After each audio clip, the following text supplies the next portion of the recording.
Introducing the Paddy Power World Darts Championships.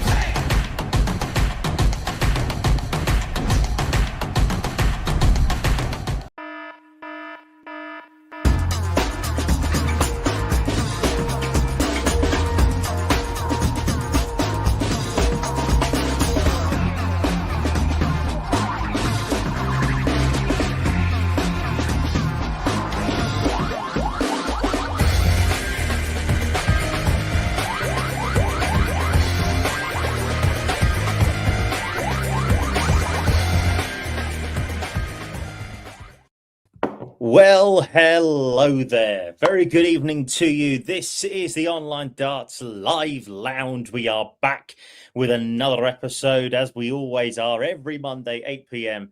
GMT. And as you can probably tell, the dear leader, and that's probably appropriate right now, to be brutally honest, is not here with us. Phil Bars is in the Kingdom of Saudi Arabia. So it is Cam McFarlane and Dan Simpson alongside myself, Jonathan, talking nonsense for the next 2 hours on this show. Gentlemen, how are we? How have we been? It's a very good Monday to you. Yeah, all right. I'm not sure. I'm just busy. Like, I've worked so much and it doesn't seem to stop. I think I stopped work at about 3 minutes to 8. And that has resulted in me having a very distinct lack of up-to-date knowledge of darts. I don't have we're going to do our best here, but no, all is well. Like, it's it's busy, but we're good. No, we're all good. I could just see Jonathan Eaton sat there going, worked hard and worked long a lot. He's got no idea, no concept of that whatsoever. That man has more days off than Father Christmas. He's got nothing about there, Mr. Simpson. No, he's baffled, isn't he? Absolutely baffled by it. He's going, what? He's blown his mind. But yeah, I'm well as well. I'm very well. Familiar with the concept. He thinks, people on the news talk about it, but occasionally it's not in his world. Do you know what? I had to turn down a 2-week trip to Abu Dhabi recently. You didn't have to turn it down. You did turn it down. It's a stupid thing to do. Sort of. Yeah, I think I know you've got a child and you've got a job, but do I have a child? There's sick notes for a reason. Do I have a child? You mentioned it once, I think. Okay. Fair enough. Okay. Well, a very good evening to you. A very warm welcome to everyone joining us live in the chat room. There's a lot of people here. There's almost like there was a darts tournament on today, which we need to talk about. Spoonie, we've got Richard, we've got Tommy, Warren, we've got Kaz, Andy, we've got James, we've also got Emma in there as well. Kieran's in there too. We will talk about that new walk-on. I actually quite liked it. I love it. I think it's great. Do you know what? They're not going to be happy. So I've seen it, and we will get to it properly, but I've seen all over social media people giving it absolute pelters. And I don't think I'm happy to say that the people are wrong. Yeah, this is not a safe space. If you're in the chat thinking, I can't wait to unload on the new walk-on, this is not a safe space for you. No, you're getting it back. Right. Absolutely. The new walk-on is class. One, the setup of it looks mint. Like, they've done a really good job with it. Two, there's no pricks signing autographs for 40 minutes on their way to the stage. And three, I'm embracing it. It's new, it's fun, and it's exciting. Like the scoreboard as well, because the scoreboard looks mint as well. I'm not controversy tonight, aren't we? I'm not sure on the scoreboard. I've got to I like it. The only thing they need to do, just underneath the score, just add how many darts in that little orangey red colour that they've got going around the side. Just put how many darts they've thrown in a little small number underneath. Perfect. Nailed it then. Lovely. Well, we'll talk about. There's a lot of things to talk about, and the small matter, of course, of the ITV team finally being announced, even though we all knew weeks ago. But there we go.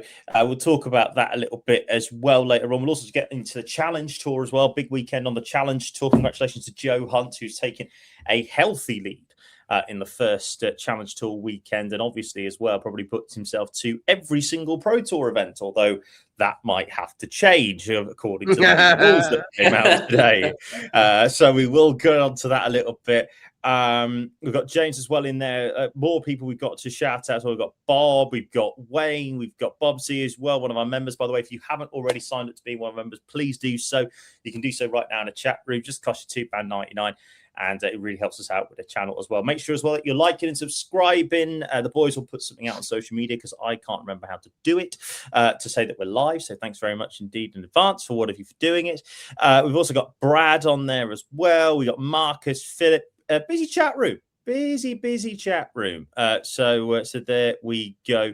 Indeed, Geordie boy saying we miss Phil. Yes, we do miss Phil. Remember, Phil, if you are in the chat room tonight, mate, blink twice if you're in trouble. We do understand, of course. There may have to be at some sort of goal. When told.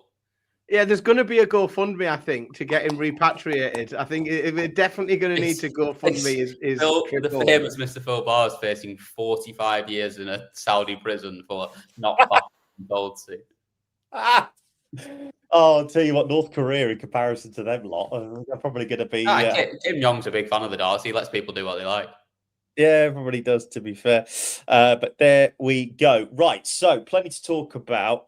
We won't go in depth on every single game because, quite frankly, we don't need to, I don't think.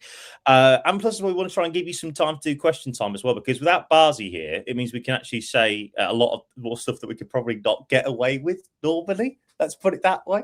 He doesn't usually stop us saying things, does he? Well, but yes, I suppose not. But it is, we try and be nice to our viewers, especially the people who decided to join us instead of watching Monday Night Football tonight as well. So thank you very, very much indeed. Right, let's get on to it then. I suppose we better start before we go on to today's action from what we've seen in Riyadh season that now takes place 15 months a year. We need to talk about last week, really. He's back. He's back. Michael van Gerwen is back. We always said it. We all said he was going to be there. I still think it's bold that. We can't just keep saying every time he has an half decent do that he's back. But again, it's not a half decent do. It is. He's chucked some half decent darts at an exhibition. He's never stopped doing that, Are we just flat out calling it an exhibition now? Because Gezi did in his interview today. Yeah. Well, he said he only went for the fish because it's basically an exhibition. Well, I'm honestly, if anybody has got a better way of describing what these events are, I'm happy to. I mean, day one. I'm not going to argue with you. Day one is absolutely an exhibition.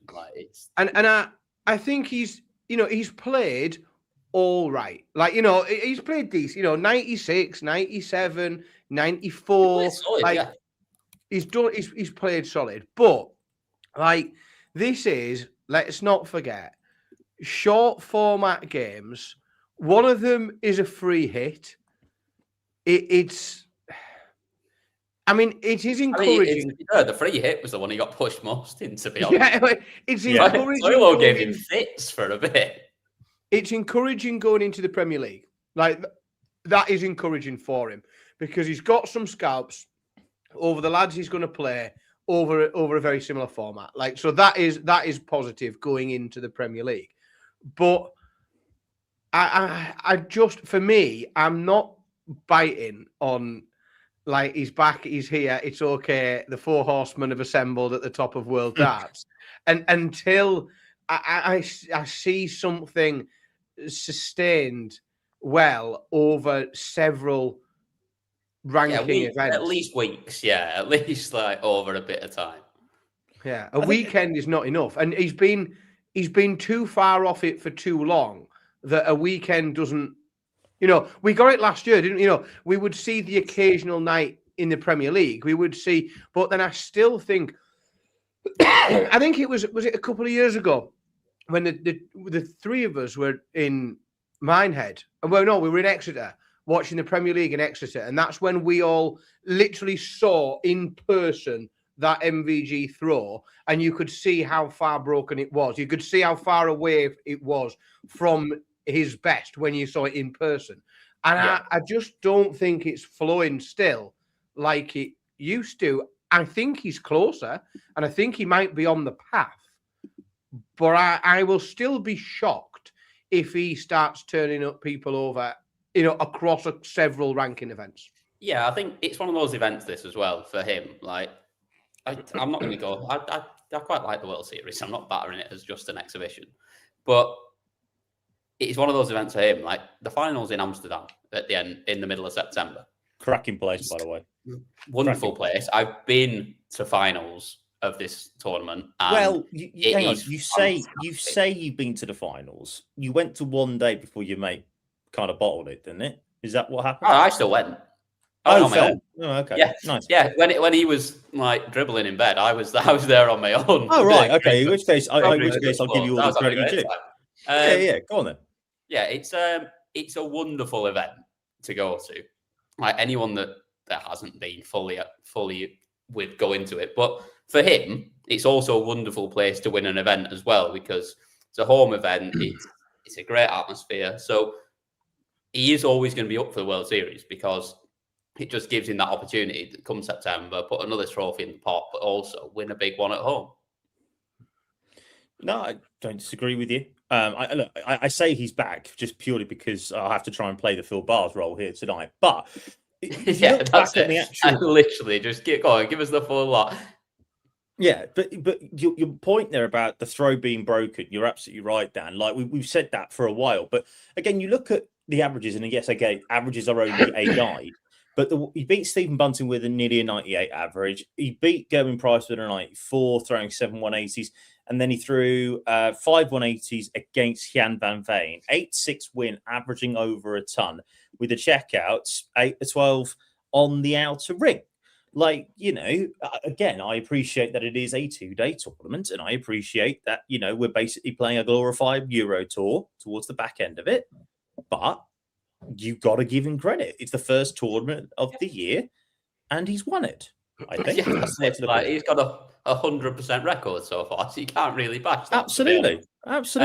He's the best player in 2026 right now. Like, that is a fact. Let's be fair. No, he's not. He's not, because, come on, we've had the Worlds. No, but hang on. In the 2026 season, Michael van Gerwen is currently undefeated. That is a fact. Luke Littler is not. When does the season start? Does it start with Q School, or is Q School the pre-season? Yeah, I think all I'm thinking from last week, I'm looking at it and just looking at Michael van Gerwen beating Stephen Bunting 6-4 with a 98 average, thinking Premier League's going to be tough for Bunting, isn't it? Do you know that? It's just more of the same, more of what we saw for 16 weeks last year. That is a very, very astute observation, because there has been a lot of talk and a lot of criticism. And it's also that, like, that first game, and Asamoto can throw, he's a canny player, but Bunting didn't look, even as a 6-2 winner, like, didn't look comfortable. He only averaged 90. And I think if he'd have had a bit of pushback, if he'd have been drawn against, if you got Toilo played well against MvG. If you got Toilo, he'd have been dumped out. Yeah, well, and Sakai as well probably would have done him. It was. I just look at it across the two games. He's doubling like 27% against Asamoto and 20% against MvG. Like, you can't bring that into the year and tell us that you're going to be someone that's going to compete in that tournament. No, I honestly think that the Masters is a huge, huge tournament for Stephen Bunting, because he's almost running out of time in order to get a bit of ahead of steam before getting into the Premier League, because it's so thick and fast, that Premier League, that if you don't hit the ground running and you go in there with your head down and you start, because the other players won't. Luke Littler won't. Gezi Price won't. Johnny, I think, almost feels like he's on a free one in terms of his Premier League pick. I think he'll just turn up and play like Johnny. I think Bunting's going to have to really drag himself to a place where he can compete. No, don't disagree with you. Don't disagree with you entirely. But today, obviously, moving on slightly, not because of anything else, but by the way, I do want to talk quickly about Gerwen Price's Instagram. I thought that was absolutely hilarious after he beat Luke Littler, saying he lost, but he still wanted to watch the Luke v Luke final. Yeah, very good, Gezi. Yeah, I mean, we're always entertained by the Going Price Instagram, aren't we? Sometimes we shake our heads a little bit at it, but it's always entertaining. Did you hear what Dan Dawson once said about that, saying it's the hardest gig in darts? I do love that. I think it's a definite argument, and I think there's a lot of probably managers that would have their head in their hands here in this campaign. But it's a great sign that what we should be doing is handing all dart players their social media and not having people, just post boring updates on their behalf. And we should give them all. I mean, it worked really well for Mike the Dicker as well, didn't it? It worked well for him having his own. Honestly, I think we should give all dart players like exclusive access to their, or they should just pick one, because then one is carnage, so you can say, right, whichever one it is, whether it's X or Instagram or whatever, you can say, right, that all the other channels will be run for them, but we'll just pick one that's going to be absolute chaos where they can just go in with 2-footed constantly all the time. All I'll say on that one is that if that was the case, certain members of our team would have no income. I'm not all I'm going to say on that. That's all I don't know what you're talking about. Yes, absolutely. Bobsy, though, makes a really good point. The funniest thing about Bahrain was the light going off Tuesday. Yeah, it was so village. That was excellent. So village. I think they should have been made to carry on. Yes, I agree with that, because that would have been hilarious. Well, I just think the scoreboard above was still working. That was still on. Nothing else was. If that was Lakeside would have played on. If there isn't a more solid argument for the inclusion of Rob Cross in these events, I don't know what is. Because you need to carry a man with you that can get out there with a screwdriver and fix these things, don't you? Well, this is the thing. He needs to go back to the electric 6. He needs to go back to electric 6 as his walk on. But he just does. It's as simple as that. Yeah, it's the only one that's suitable. But no, this is what it's a brilliant argument for taking Rob Cross anywhere, because if there's something goes wrong with the electrics, he can mend it. Brilliant. Very true. It's like having an extra member of the crew, isn't it? Very true, and it's cheaper as well. One less man you need to pay. Absolutely. Bang on. It's all about the coin, as we all know. So to today's action then in the Kingdom of Saudi Arabia. As I say, Riyadh season sponsoring it, because of course they are. As you said, 15 months a year. Riyadh season, mate. You know it. 15 months a year, Riyadh season.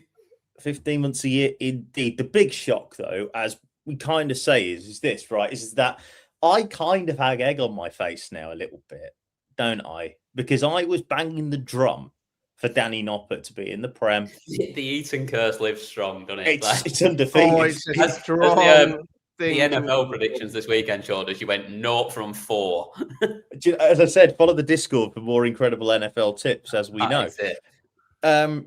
Look, I've got to be honest, I just think that it came down to the fact that Danny Noppert played crap and Man Lot Lung played less crap. I think that's... Sorry, we need to give him his proper name, don't we? As he was given on stage. Hugo. Oh, Hugo, wasn't it? Yeah. That is his... it is his name. But we don't usually get it on stage, but we did. Yeah, so there we go. But that's, I think, the simple answer. Danny Noppert didn't play well, and Man Lot Lung took advantage of that. And he played really well himself in managing to get through. I mean, it's only the 3rd time that an Asian player has won on the World Series, which is a very, very big achievement. And afterwards, he spoke to the only UK journalist out there. Oh, no, sorry, UK content creator. He hates the word journalist, but he does. He'd speak. He's a journalist. He's definitely a journalist then. And we will call him a journalist forevermore. Yeah, he'll be a journalist on this channel. Yes, he did speak to PB, and this is what he had to say. I have a plan. Maybe next year I will join the Q school. I want to get the tour card. Yeah, try my best. Thank you very much, man. Thank you very much. Very short, very sweet. Sweet. We love to see it. I mean, I really like his mannerism on stage. I think he's great, and I think he's one of those players that if he does come and give Q School a go, he's someone that if he can get a tour card, he's just the sky is absolutely the limit for him, because he has got all the talent in the world. Well, this is what I was going to ask you both. Was that if, say, for instance, because we've had people come to Q School, take the tour card, and then not play. Right, we've had that on a couple of occasions in the Asian Tour. If we have someone who's coming from the Asian Tour who then decides that they're going to turn up and they're actually going to play and they're going to commit to the tour, how does that not develop Asian darts, where we've said that really is where the next stars are coming from? Yeah, it has to happen. Does. Like we've seen it in snooker. Like there's so much talent over The there Snoops. on these Asian tours that we need it, and we need someone to be a full-time tour card holder to then drive the next ones to come and be part of it, and then we'll see people in world finals and match play finals and everything else, because the talent is there. It's just about having that opportunity to do it, and it's bloody expensive to move yourself to the other side of the world. And well, it's expensive enough to come over and play a Q school. Never mind to move yourself to the other side of the world and do it. Like, if man wants to come over, I've got a spare room. He can stay here for 2 years if he wants. Like, I'll let him go. But this is where I and I understand, and this might be controversial because people might say, well, this is ridiculous, Dan, because loads of people have paid their money and they've gone to Q school, and there's loads of top players that didn't play great at Q school and they haven't got a card and everything else. But this is where I think if you are the PDC and you want to grow the game and you want to grow the game, we hear about it with the World Series and everything else. Honest, I genuinely believe that what you've got to do, or the way around this, or the way forward, is to look at something. And I'm trying to find a better way other than, like almost like a sort of sponsorship, like a scholarship, almost like literally subsidize someone to come over and do it. And what I think, and I would literally go to the Asia. I would go the Asian. The only way you can do it is you can go to the Asian tour, and you have to start at like numbers 1 and 2. And if they say no, I'm not going to live in Britain/Europe for 2 years, which I can't understand. To be fair. You move down to number 2, you move down to number 3, you move down to, et cetera, et cetera, et cetera.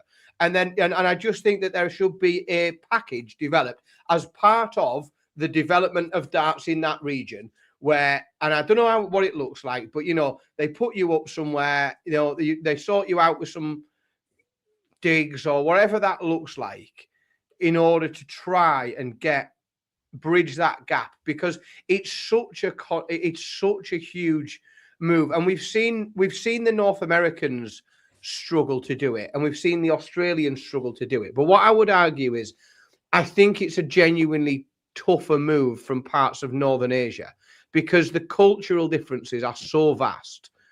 Like, if you come from Australia or North America, you don't even have to learn a different language. No, it's still pretty similar lifestyle, and well, not lifestyle, but in terms of like the people and the language, and like I say, there's a lot less barriers. But this comes back to a wider point that you made a couple of years ago. I think it might have been last year, actually, on the Live Lounge, Dan, when you said that if you win a tour card, you should win £10,000, and that £10,000 would cover everything that you can do in your first year. Yeah. And that, I think, would be a massive help for players on the Asia Tour in particular. Well, this is to make that jump. Yeah, exactly. Yeah. Like, it's all well and good saying you've got a tour card and you've got these opportunities, but if you haven't got the cash there to buy a house or rent a house or fly yourself across the world, which isn't cheap either, let's be honest. If you haven't got that cash there spur to do it, it's not just about 500 quid for Q school and the bits that go along with it. It is about everything else, and it's a tougher sell for Matt Porter to go to someone and say, we've got you a spare room in Cam McFarlane's house if you want to stay there for a year. Like, it's not really the ideal situation, although there is a practice board. No, but the challenge is as well, and you're exactly right. It's the same, with the Europeans and the guys from the UK. Like, if you live, where I live in Teesside, like there are no convenient PDC events near me, unless you are lucky enough in year 1 to get picked for the Premier League, in which case you get Newcastle. There is nothing else that's convenient, right? So if you live up here, you are either constantly happy. So first of all, they're all midweek, so you have to take time off work, which will be largely unpaid. Then you've got to travel to whether it's Milton Keynes, whether it's like wherever you're going, it could be Hildesheim, wherever you're having to get to. Then you're having to pay your digs, you're having to pay your hotels, etc., etc. And like I said, I've always said, like, I would immediately make my peace with there's no losers money on pro tours. I would immediately say, okay, if that they did that where you get your tour card, you get 10 grand, you are covered for year 1. If you can't afford to come back and play year 2, it's on you should have been better. You had every opportunity in year 1. You didn't have an excuse where you couldn't practice and you couldn't do this and you couldn't get to this event. Year 1, you had the opportunity, and if you weren't good enough, I'm sorry, but I think that it's not a charity. We're not going to keep subsidising you forever. No. No. But year one, you get your tour card, and I genuinely believe that you would see a better standard on the Pro Tour. You would see. I think that it would have a real knock on the sort of trickle down effect. But I think where you will see that have its biggest impact is when you are looking to bring people from affiliate tours in, because that's where the bigger steps are. Like, it's not about the first one, is it? That's the point. It's not about that first player. It's about the next 10, 15, 20. Yeah, exactly. And half of these British lads that are getting tour cards, they're already on the exhibition circuit. They're traveling all over the place anyway. You know, they're doing all of that already. Like, whereas if you come from the other side of the world and you're giving up your actual job, your actual income that you make, like, you've got to have some way of bridging that gap. The only concern for me is, like, 10 grand's probably not enough, like, for that to set them up. Like, bear in mind, they're coming here. Say it is Man Like Love. Like, he's coming here. He's the only Asian player that's there, so he's not got anyone that's a mate that he can share a hotel with when he goes to Wigan or Milton Keynes or whatever. He's got to find somewhere to stay as well. It's probably not enough, and then you just get a little bit stuck in the middle of, like, how much do you actually give people where it is enough to make sure that they make the move if it happens. No, it's a fair point. Yeah, because otherwise you'll get people going, and this is just to play devil's advocate. If otherwise you get people to go into Q school, like, you might get people that I play darts with in South Manchester. There's a couple of players in there that are probably good enough, like, but don't want to do it and don't want to do it full time, or haven't got the opportunity to do it full time. You'll go to Q school, win 10 grand just for the sake of winning 10 grand, and never go back and play it. Yeah, people treat it a bit like a prize tournament. Yeah. But there's that though. But also at the same time, as I keep saying, and this isn't like I think the PDC has made massive steps forward in terms of trying to professionalize the tour. But you can't professionalize the tour if people are not being paid for work, and they are not being paid for work. And this is a wider issue that we can get into. Probably not the time to do it because we've got a lot of always bloody do. But you can't pay them for work. I just think, like, I'm not saying you go and pay them 50 grand. Though. Like, you look at professional golf. If you don't make the cut, you make no money that weekend, and the costs are yours, and it is what it is. If you make the cut, then even if you finish last of the ones that make the cut, you'll more than cover your expenses. But I don't think you should. I'm not really one to bring in losers' money for losing first round at no, I don't think it should be. I've never said that we need to pay an absolute fortune for it. No, I don't think it's anything. Like, you've still got to be good enough to earn your living. It's not a job. Like, you haven't took an interview to get paid a wage. Like, you've still got to go and win things. No, but all we're saying is that, like, in comparison to a £1 million winner on the world, no disrespect to Luke, and he deserves to have got to that money, but 250, 500 quid for a week in Rosmarland, I don't think would be too stingy. I still think the PDC would make an absolute fortune. And the PDPA want it, and I think that they want it as well. Like, Adam came on our show not too long ago and said that they want it as well. But that is an interesting discussion. We've got to move it on because there's still plenty to talk about from today's action. And this is a very good point, actually, that Bobsy makes as well, which says the players should move to the UK and stay with the Asian community. There is a massive Asian community as well here in this country.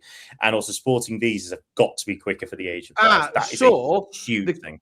The key with these is the sporting visa's fine if you've got a tour card.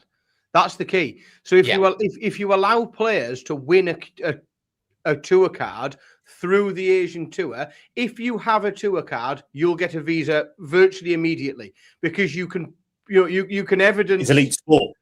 Yeah, you are a professional sportsman, aren't you? Like that, if you've got a tour card, you get a visa. You are a professional sportsman. There you go. The challenge where it's really difficult, and it's without taking the piss. And I don't want to get onto that track, but like for WDF events and for other events that for the Asian players to come over, if the Asian players were to come over for even like a modus or something like that, because you can't, like, it's sort of a bit of a halfway house. And what if they do come and play a tournament and then disappear? And the visa, it's a 2-year work visa essentially, a tour card, so it's nice and easy on the visa front. Yeah, totally with you. Totally with you indeed. Scott saying participation when it was in the PDC broke ticket prices too much as it is. They're all right, especially with the new mate Turkey. Yeah, the fact that he was streaming that live today on Twitter. I think he's got a couple of quid he can lend them. Maybe they get a little bit short. Yeah, I think they'll be absolutely fine. Right, a couple of the big results. Obviously, all the other PDC players coming through reasonably comfortably. Gerwen Price hitting the fish, which was always good to see. The applause from the Saudi crowd were right on cue for that one. But what was quite interesting here was this clip from a Mr. Stephen Bunting. Yeah, it's amazing. It's great to play in the World Series. Like I said, play all over the world, and there's no greater feeling than playing darts here in Saudi Arabia. We didn't know what it was going to be like in Riyadh with the crowd, but the crowd was great. It was really quiet in patches, but I'm just glad that first game's over. I know what to expect now for the rest of the tournament. I've always thought champion. Yeah, go on, Daniel. Go on.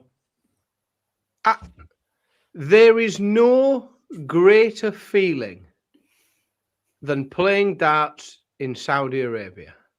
I've always thought that, to be fair. It is what I think about when I get up. It's a bold statement. And someone wants to hold on to their hands, I think.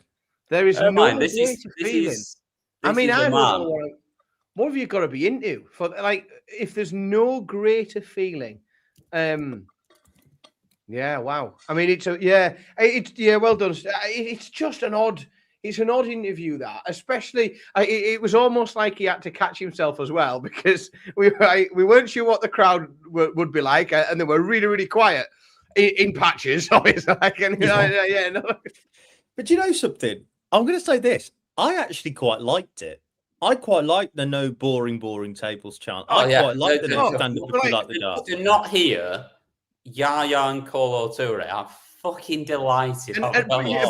And this is the thing, is we are the three boring bastards that will go to Minehead, not step foot in the main room and sit in reds in complete silence, like watching. Also, not only that. Or the multi-board room, really. We have sat there, me and you, Mr. Simpson, at Premier League events, and when people say stand up if you love the darts, we blindly refuse to say, "Oh, I'll not be tested. I will not be told what to do." No, I will not be tested. My love of darts will not be put to the test against my willingness to stand up. Absolutely not. No, peasants, sit down, watch the darts. Just a quick one. Brad says, "Do anybody know why Hugh Ware wasn't refereeing?" Because the PDC just rotate their officials. So Russ obviously does a lot of work for the World Series. He's a darts ambassador, and then Kurt was there this week. He'll probably be back for the World Masters. He's not gone anywhere or anything like that. He's probably sorting out the Tops and Tails podcast, to be fair, which is going quite well, actually. I enjoy this. It's a good listen. And I'm definitely sure there are no political reasons behind it whatsoever. No, absolutely. This is why I'm saying it like that. Moving swiftly on before we get cancelled. Yes. Yes. Look, going back to it though, we are the boring bastards that we do enjoy it when the crowd don't sing, and the crowd. I mean, I'm all for a bit of singing. I just don't want to be made to either join in or stand up. Yes, yeah, and I don't want to. I want to. And this is a middle class thing. I feel that I sit a little bit above that sort of behaviour. Yeah, but I quite like the atmosphere that it creates. Like I quite like that sense of excitement in the room, but I don't wish to participate. I don't want to be drawn into it. Nor do I want to be encouraged to do so. You'd be quite happy sitting in the pitch hospitality area. You would, my friend. I think. Well, this is why me and Mr. Simpson have been arguing for them to not stay at the Alexandra Palace and move it to the Copper Box, which has got proper hospitality boxes that we could sit in and drink our fizz and if you're going to move, the Copper Box is crap. We go didn't to the XL. We didn't get any booing. We didn't get any whistling on doubles. We didn't get any of those. We did. Unfortunately, some moron was whistling a little bit when. I think that was Turkey. I think he had a lot of the opposition. Yeah, it's maybe. But to be fair, it could be worse. We could have gone to Morocco, and after what happened last night at the AFCON, I tell you what, you wouldn't be arguing about the atmosphere there, though. Jesus. Yes, absolutely. That would have been some atmosphere. Just be looking and his manager's taking him off because of the whistling. He's not coming back for 15 minutes before he goes for the ball. Yes, that was certainly interesting. Brett says, tell Phil to keep an eye on Nathan Aspinall after his comments. He may need help getting out of Saudi alive. And we got that. I think we got an Aspinall clip. Yeah, we got an Aspinall clip. Let's see if we can see it. A bit of discomfort. I really overdid it, like I always do. You know, I want to go on holiday the first day. I always get sunstroke. I'm very, very burnt and hot, but I'll be around the pool tomorrow. Look, does this make up for the disappointment not being in the Premier League, coming to these 2 World Series and hopefully the World Series to come? Does that make up for it? Yeah, you know, obviously I was dead happy to get the call. You know, I love going Bahrain. I love playing golf in Bahrain as well, and you know, it's different places. I brought my dad out with me. Good to spend a week with my dad as well, and Luke Humphries and his dad been out with us as well. So no, it's just been nice. You know, it's been a nice. You know, after the disappointment of the World Championships, disappointment of the Premier League selection, to come out, enjoy it, play some good darts, and yeah, just looking forward to going deep in the tournament. In fact, he sounds like he's got a career in the England cricket team. Does about to say. He loves the trip out to Bahrain to play golf. Yeah, absolutely right. Yeah, he said in another interview, he said, "I'm not stupid." He felt like the fans weren't there of their own accord. Oh dear, Nathan. Fuck's sake. Oh dear, dearie me. That's just. Well, not today, Nathan. Not today. Because it's true, innit? You are never going to the Kingdom of Saudi Arabia. I don't. Oh no, I'm not allowed in. Yeah, you're going to be cancelled by a long shot. They haven't got enough wine to take me and Mr. Simpson. We'll be all right. I'm being quiet because I might have a bit of work on. Mate, your paymasters who are in black and white love. You know, you don't want to piss them off, do you? Is it? You see, I'm not long since and soon to be revisiting the Emirates, and yeah, I could blend a bit of work over there, so I'll be a little bit careful. I'll take a back seat on it. I think it was great. It was lovely. I'm pretty sure. I'm pretty sure none of them are watching this. To be honest, I prefer not to speak. If I speak, Turkey's normally in the chat room. He is, to be fair. Actually, we know this. We do know. He's a member, I think. I think he's a gold member, from what I've heard. But yes, other results today then, obviously Nathan Aspinall beating Lawrence Logan 6-1, Van Gerwen coming through 6-1 against beating Kumar, Bunting beating Goto 6-1, Luke Littler 6-1 against Paul Lim, Gerwen Price, as I said before, taking out the fish, and 6-0 over Alexis Toilo. Thank God for that. Well done, Gezi, on sparing us all any more than we needed to on that front. Luke Humphrey 6-2 over Ruzi Yazimoto, and Hian Van Veen beating Motobu Sakai 6-2, which means that we have a quarterfinal lineup like this: Michael Van Gerwen against Stephen Bunting, Nathan Aspinall against Manlot Lung, Hian Van Veen against Luke Littler. First rematch of the world final that we're going to see about 37,000 times over the next 6 months. And then Gerwen Price taking on Luke Humphries. I'm not going to ask you to predict all. We're not doing a Premier League prediction yet. That will be coming up very, very soon. Obviously, we'll be doing all the predictions throughout the 17 weeks of the Premier League. Yay. A winner, though, boys. Who's going to win it? Oh, yeah, do you want a final? Who wins? New the go on then. I was trying to put my final together. To be fair, yeah, go on then. Put a final together. I'll go first. I don't mind. Michael Van Gerwen versus Luke Littler, and Luke Littler wins. Oh, that's my final. Someone's got to go full bars, haven't they? Yeah. So in his absence, I don't think you pick Gary Anderson. No, that'd be a big surprise. Michael Van Gerwen beats Gezi Price. Are you full bars in disguise? I think that Gezi Price beats Nathan Aspinall. You picking Nathan Aspinall in the final? I am stunned. It's the final, but not to win it. But I'm stunned that you made it. I think he beats. I think he beats Hugo. I think that's pretty comfortable. Yeah. And then I reckon he scrapes past Van Gerwen in the last legger. And then Gezi turns it on in the final and goes and gets an extra 200 grand to put into his sponsorship of himself from his own chippy. Wow. What do we you think going for of the that? non-data in the ball? What do we What think? do we think of him sponsoring himself? It sounds like No, money I mean, laundering what do we to me, think but I of don't the- want to go down that road. The That's a opportunity. very big accusation. Allegedly. Allegedly, thank you. Yeah. I was thinking more of the 200 grand. That was where I was directing. All right. Well, can someone cut that bit? We're live. Just all We're right, live? don't worry. Oh, that's We're not all. live now. Well, we'll come on to him in a second. No, The 200 grand, I think it's really good. Quality. Absolutely. I just think like any opportunity for the players to go and make life-changing money, especially because it's there for the lads that are playing in the first round that are not turn card holders or not like big stars. Like you can go and bang in a 9 darter, which everyone's capable of doing, and then stick one in the ball straight afterwards for a bit of fun and a bit of like for an extra 100 grand.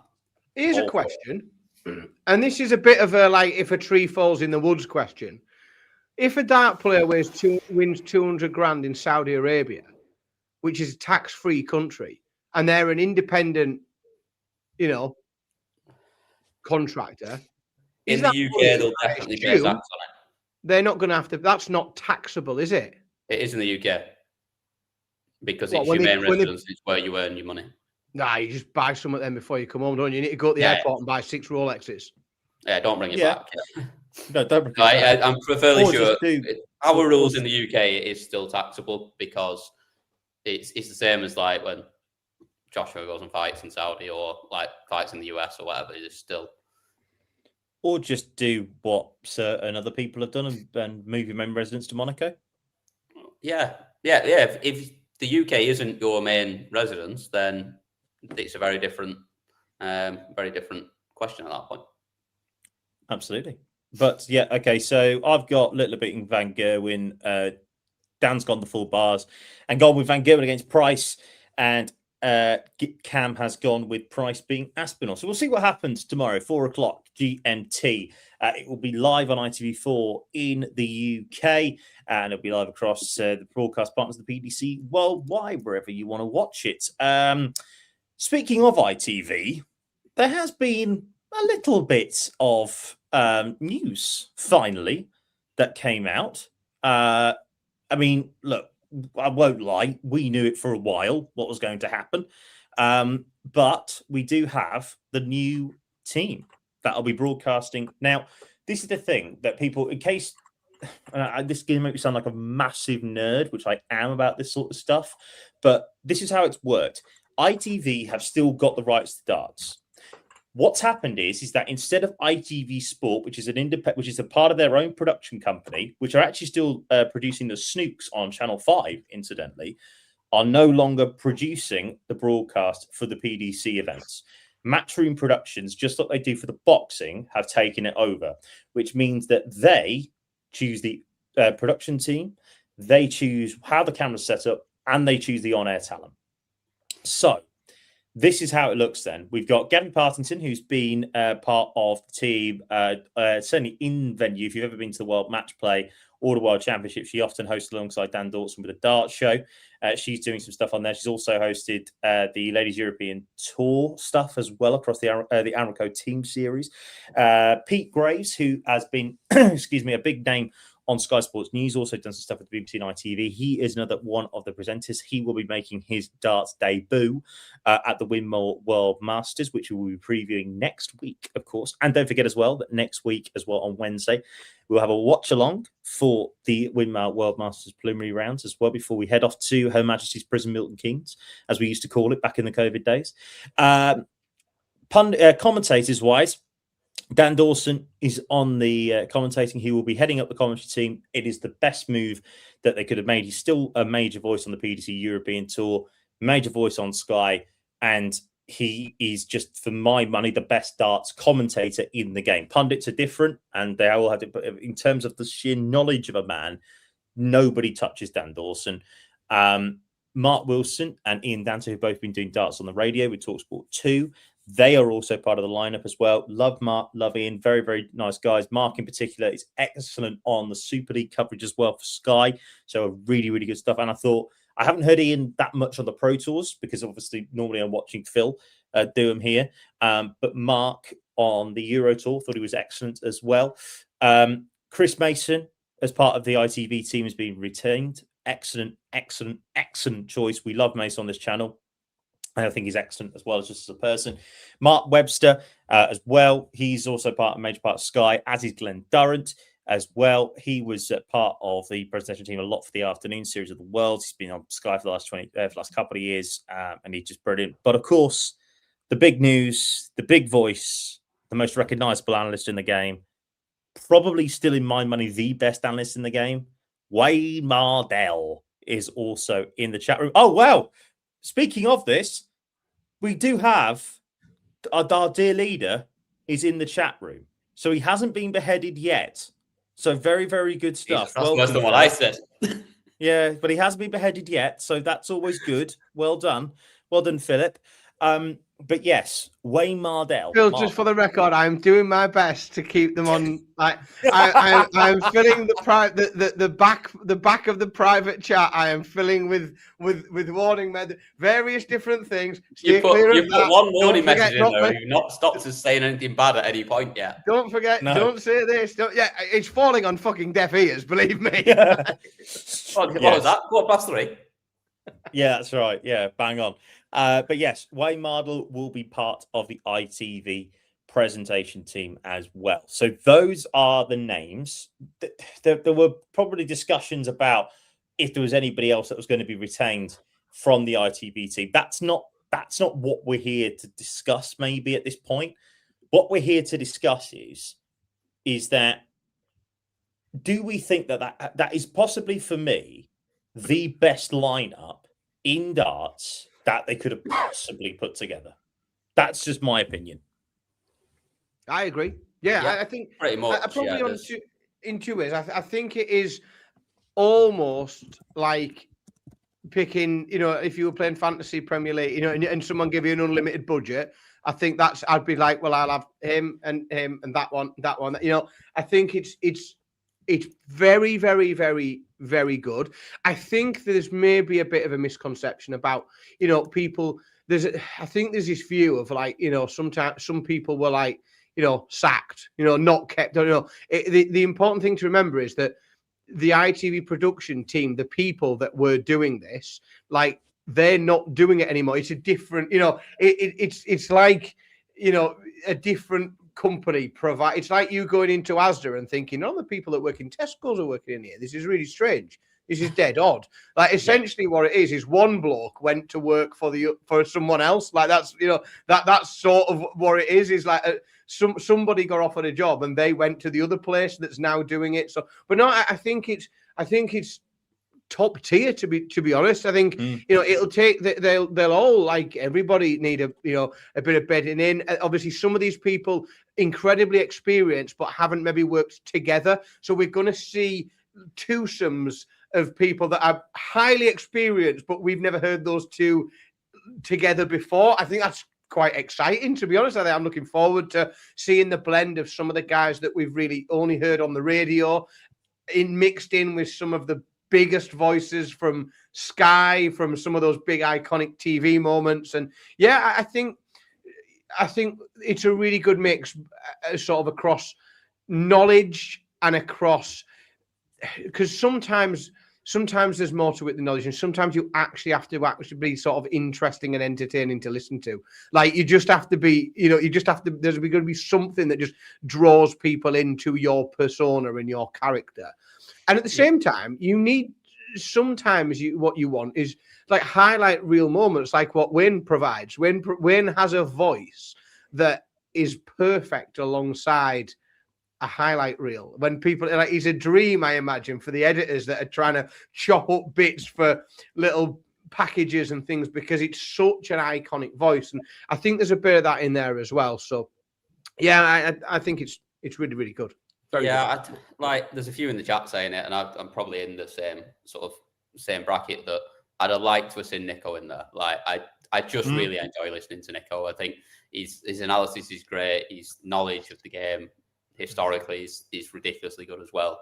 And he's probably one that I would have added, but that's about it really. I don't think there's a lot more of change. I think they've done pretty well, to be honest. And it's never an easy job. We know this, like picking the next batch to go at something new is always tough, and you're always going to get pushed back. So, well, before we get going on this, we do have a very special guest. I'm not going to use the guest sort of trade. He's not coming to do a message, is he? Oh yes, he is. Yeah, essentially, what's happened here?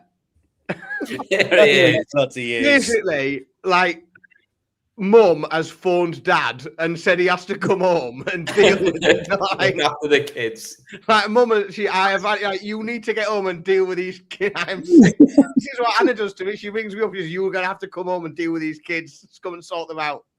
I don't think Philip has ever missed. Well, I think he's missed maybe 2 live lounges in about 5.5 years. How are you, dear?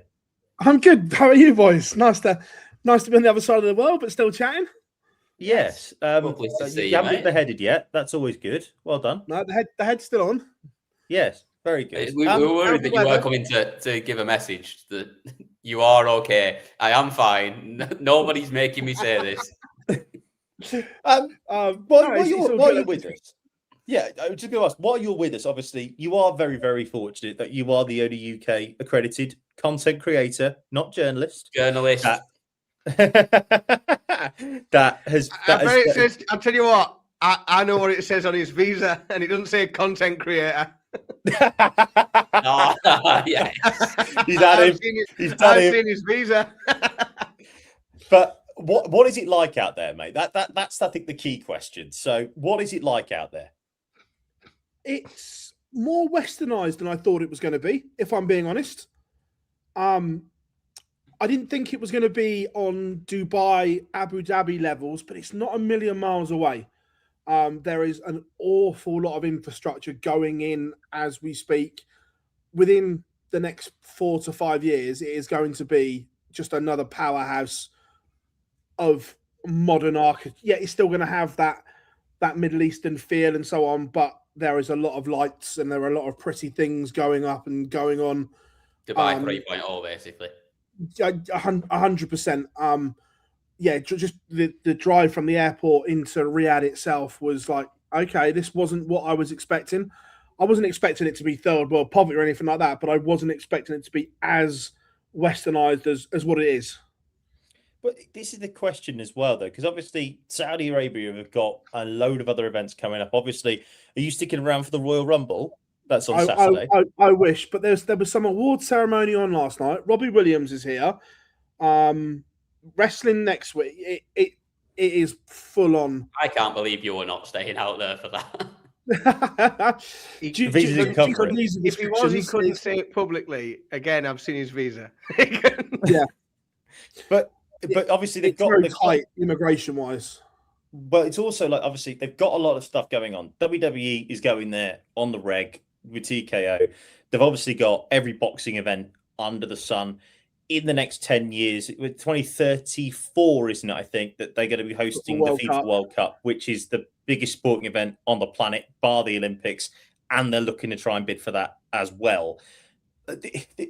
People can look. I joke about obviously a little bit about the human rights stuff. It isn't really worth the joke, but you get what I mean when I do that.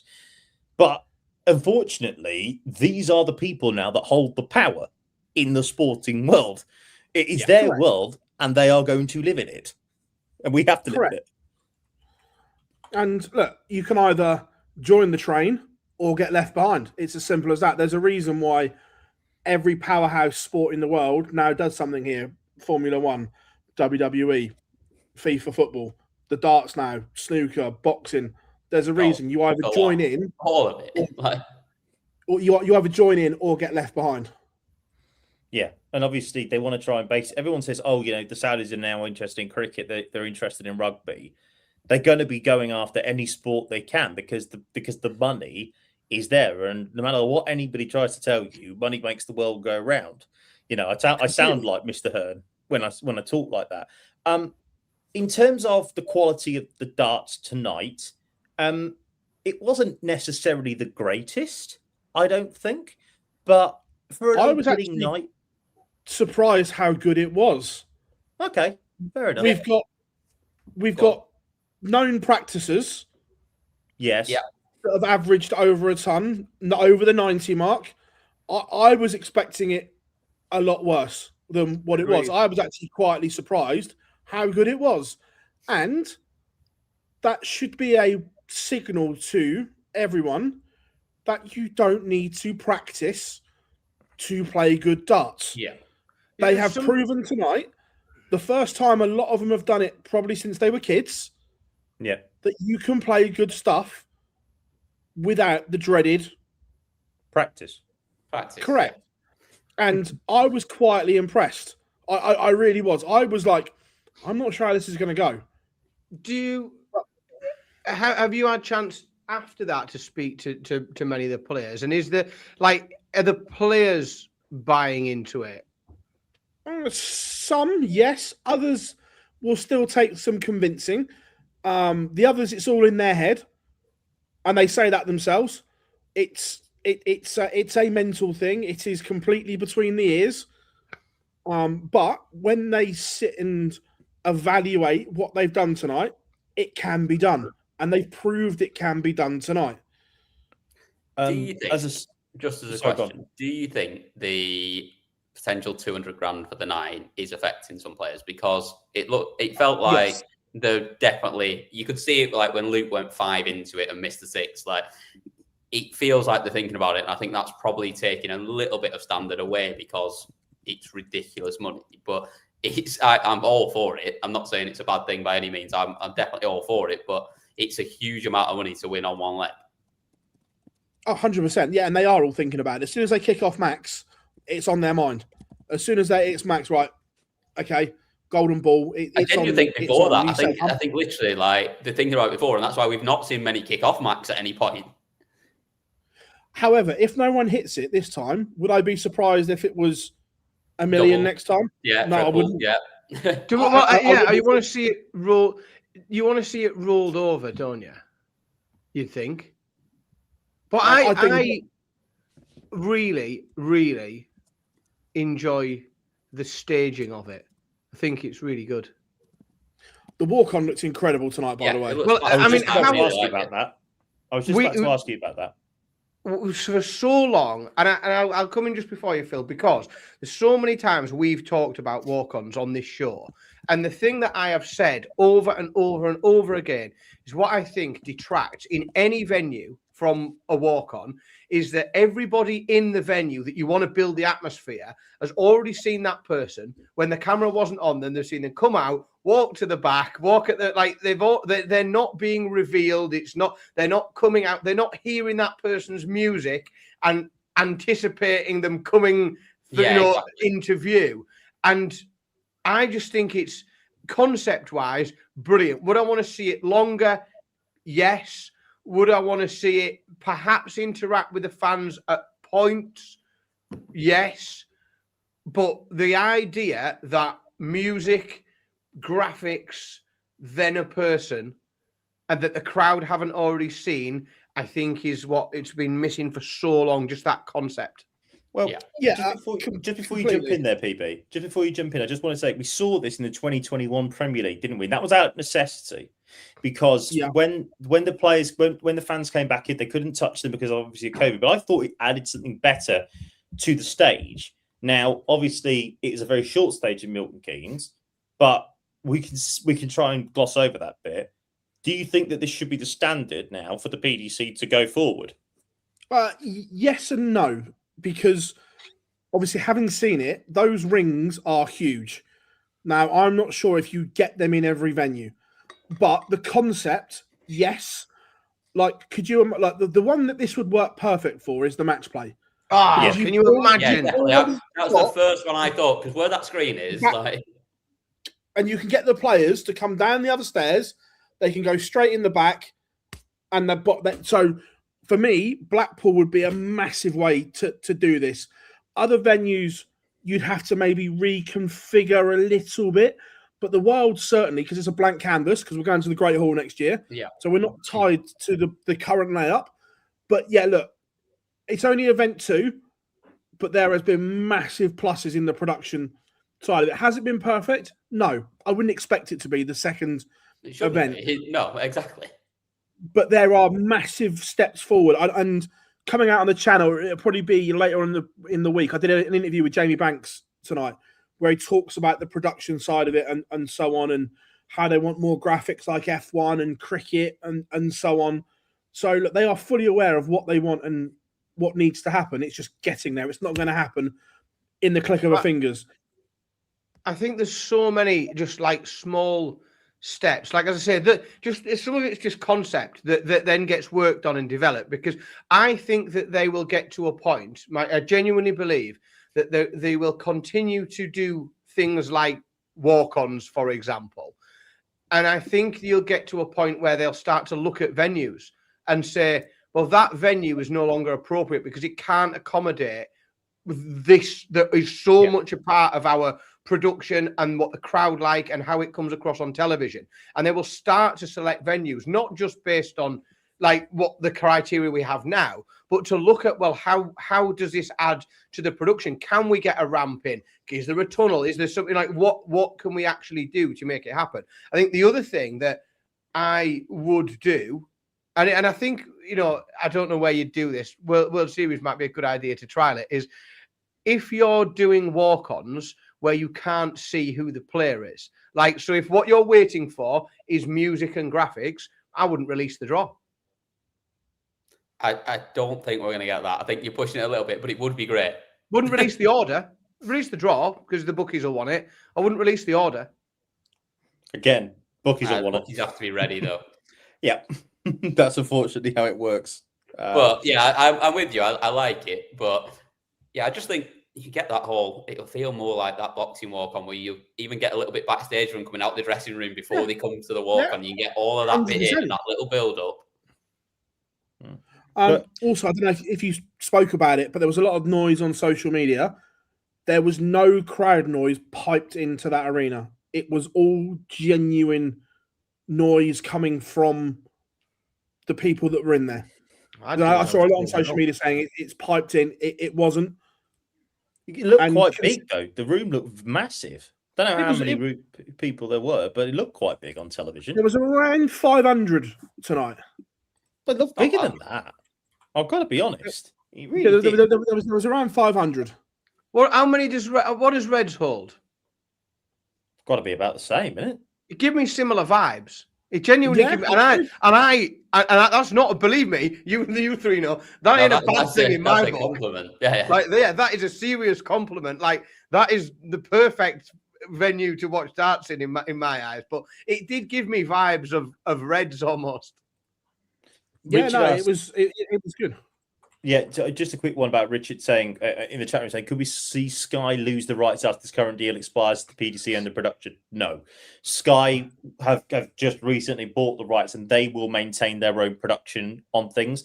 But even before ITV's changeover to Matchroom, the PDC owned the broadcast rights to the World Series and they controlled it, as in it was Matchroom who had the feed anyway. So those are the changes that we're seeing. In terms of the broadcast, I know you were watching the Bahrain Darts Masters quite a fair bit and did the watch along with us here. Before we got two more questions for you, Philip, because I know you're very, very busy. In terms of the ITV changeover, and in terms of what we're seeing as we head into the Winmore World Masters, your early thoughts, because I think that yes, you could, if you want to be a snarky social media. What does Matt Porter say? Keyboard warrior. That's it. Yeah, keyboard warrior. You can make a comment on the World Series, but I think that you've got to give ITV the chance, or the PDC Matchroom production a chance, in either the World Masters or the UK Open, because that's where you're going to see the real difference. Personally, yeah, no, I agreed. And look, I didn't hear any of the commentary for Bahrain because I was doing the watch along, but tonight I heard it and I thought, look, Webby's Webby. I don't need to talk about him. He's top class. But I thought Dance and Mark Wilson did a very good job. I thought Gabby was decent presenting it as well. I didn't have a problem with Gabby. Like, I appreciate that Pete will do the ranked events and Gabby's going to do the World Series events. Look, I don't dislike that. And again, without being a spoiler alert with what the stuff Banksy says, is the commentary lineup will be fluid and rotate, a bit like Super Sunday, Monday Night Football, where you don't have Yes. Roy Keane every week. You don't have Micah Richards every week. And look, and I understand that people will want Wayne, Dan, Mace, so on at every event, but just the general consensus is I don't think that's going to happen.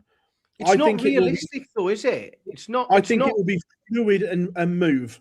Yeah, that's what every sport in the world does, doesn't it? Yeah. Absolutely. 100%.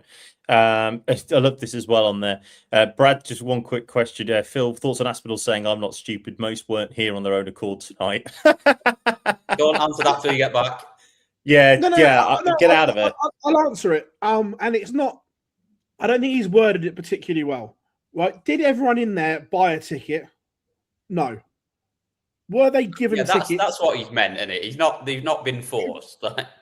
Correct. No. Did everyone that was there buy a ticket? No. But look, with the work that is going on in Saudi Arabia and here in Riyadh, there are loads of events involving Riyadh season. So Riyadh season have gone, right, okay, we've got this coming up. Let's give them some tickets. Let's give them some tickets. So, yeah, did everyone buy a ticket? No. But there were still around 500 people in the venue for the first night of a first World Series in a new country. Incredible scenes. Final question: who would you predict at the moment is going to win tomorrow? We've given our predictions. I've gone Littler beating Van Gerwen in the final. Daniel's gone your prediction normally. I was going to say, don't spoil it because I've actually predicted what Phil will predict. So yeah, that's a very good point. Actually, he has actually, and Cam's gone Price to beat Aspinall in the final. So right, who would you at the 2 moment? seconds, because I've actually looked at the draw bracket, right? Well, that's annoying. Yes, I know you wanted Luke versus Luke final, I'm sure. No, I didn't. I thought, based on what I saw tonight, I'd have gone Littler and Price in the final. However, Littler will play Aspinall in the final and Littler wins. Ooh. Okay. There we go. Very unbars-like. And that is an absolute bombshell on which to let kick you him go. out. Yeah. to kick him off the show. Yeah. Kick him off his own show. PB, it is a genuine pleasure to speak to you, mate. Enjoy the rest of your trip in the kingdom. And plenty of back to 50 on as well. Yeah, don't get maybe beheaded. 100 if you've got it. News, I've gone bareback in the sun for the last 3 days. No. Excuse you? Hang on, you've done what? You've gone bareback? Wow. There is no factor 50 in sight. I didn't even pack any. I've gone rogue. Wow. Yeah, he's a maniac. Well, what a maniac. Well, anyway, PB, enjoy your night and get back safely. And I mean that this time. Absolute incredible job as always. Take care, mate. See you later, love. Bye. Isn't that nice? Like you say, Mum's called. Now Mum's gone now. We could now say what we want. Now the chaos shall reign. Dad's been barebacking all day. The thought of no, I'm not going to go down that road. Where were we? We were talking about the ITV darts team, weren't we?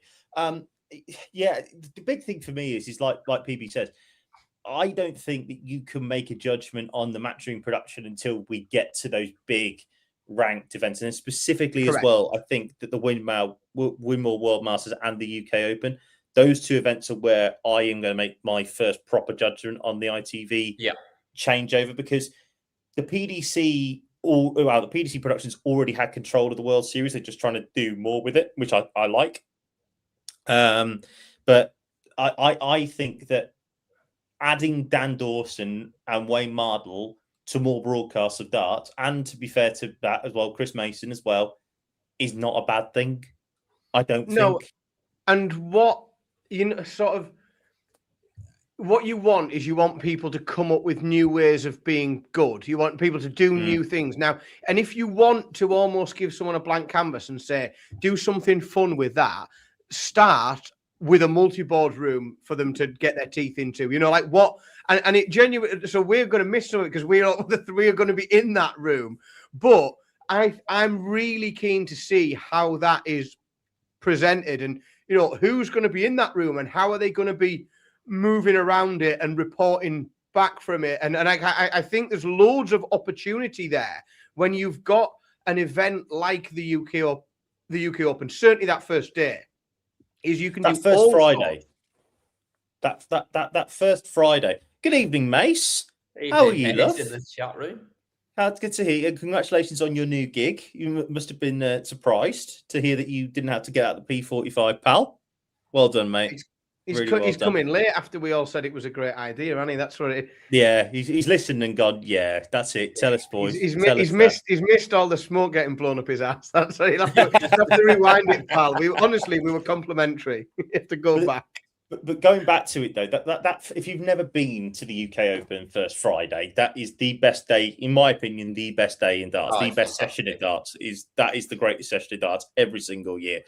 But I think that the PDC now have an opportunity to put comms on all 8 boards. I'm not saying that there's space necessarily in Minehead, and you necessarily might have to do it. I think that might be a bit too far. I think it might be a bit too much for this. I don't think it would time be. round anyway.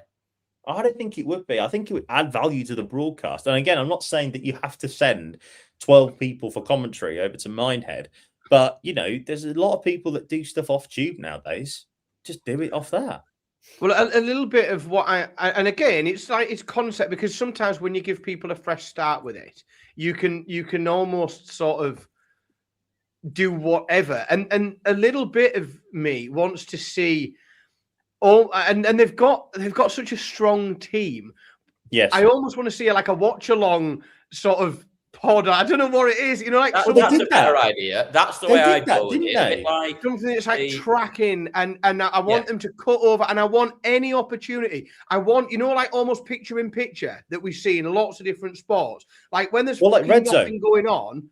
I Red want Zone or the Premier League do it now on a Sunday, or you've got it. You got it for Goal Show or whatever it is in like the Champions League.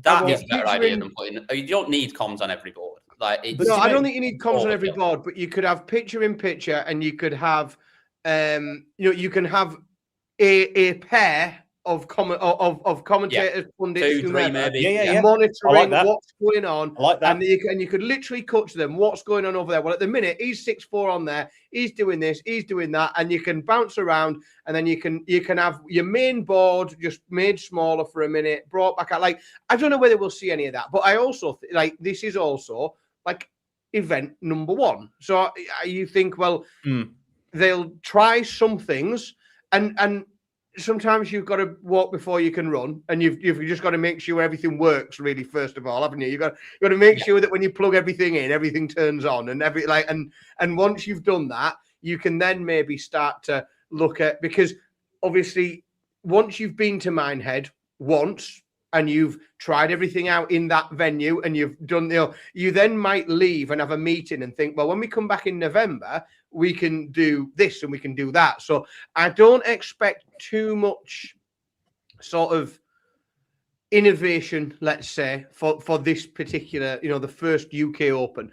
But I think it'll be a platform to build on.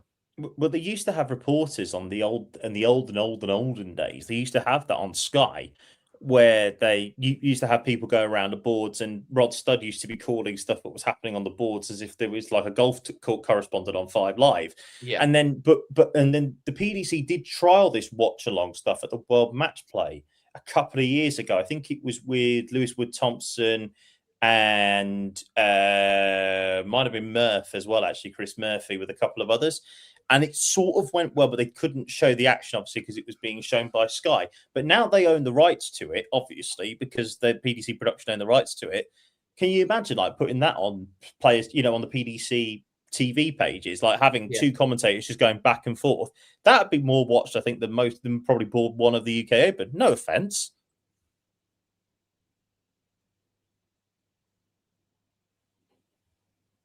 Agreed. I'm just distracted by Phil's just. I don't know if you've. He needs to put some suntan lotion on that lad. What's he The done desert now? is not a place for gingers. What's he without done? sun cream on? Oh God, what's he? Oh God. Oh right, good. Yes, very good. Yes, I've just seen that. Yes. Yeah. Excellent banter. Yes, excellent. Q School, by the way, someone says in the chat room, Q School could be streamed. That's said to bring some revenue. No, absolutely not. No, Never be allowed to stream Q School. Never, because it would give such an unfair advantage to those players. it would be a disadvantage as well. Like certain players will have to play on it. Certain players will have to play. There's no way they could stream. Well, they could potentially stream 16 ball. No, they couldn't do that. Oh, it's a nonsense, though, isn't it? It's not. It's not worth the bother. It really isn't. It's not what Q School is about. It isn't. It's not what it's there for, and it's not what it's about. There are. Christ, if you don't think there's enough darts to watch, then bloody hell, like that is. And plus, there's who plenty of wants to watch darts it when to you can watch us talking about it. That is true. Actually, we are very, very good at what we do, and I don't want say to watch that the actual darts. Just want to watch Phil Bars talking about it. The famous Mr. Phil Bars. Correct. Good to see it. Right. Well, that's something to obviously look ahead to. Don't forget that the Winmore World Masters. Easy for you to say. Yes, absolutely. It's almost as like, what was it, the Tony and Sheree Derby from the podcast that we can listen to when we come back in April. I'm running the show, so I can say it. I don't care.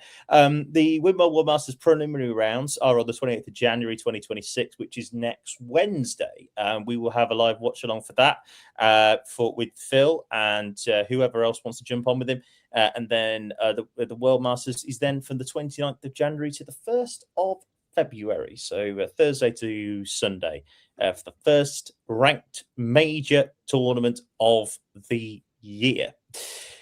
Right, on to the Challenge Tour, which is where we need to start with. And to put this bluntly, Joe Hunt had the weekend of all weekends. Not only is he absolutely pissing it now at the top of the Challenge Tour order of merit, but what he's done, and probably Martijn Drack, Jack Tweddle, Steve Lennon, Tommy Morris, they've probably got invites to most of the Pro Tours for the next 3 months. Congratulations to them.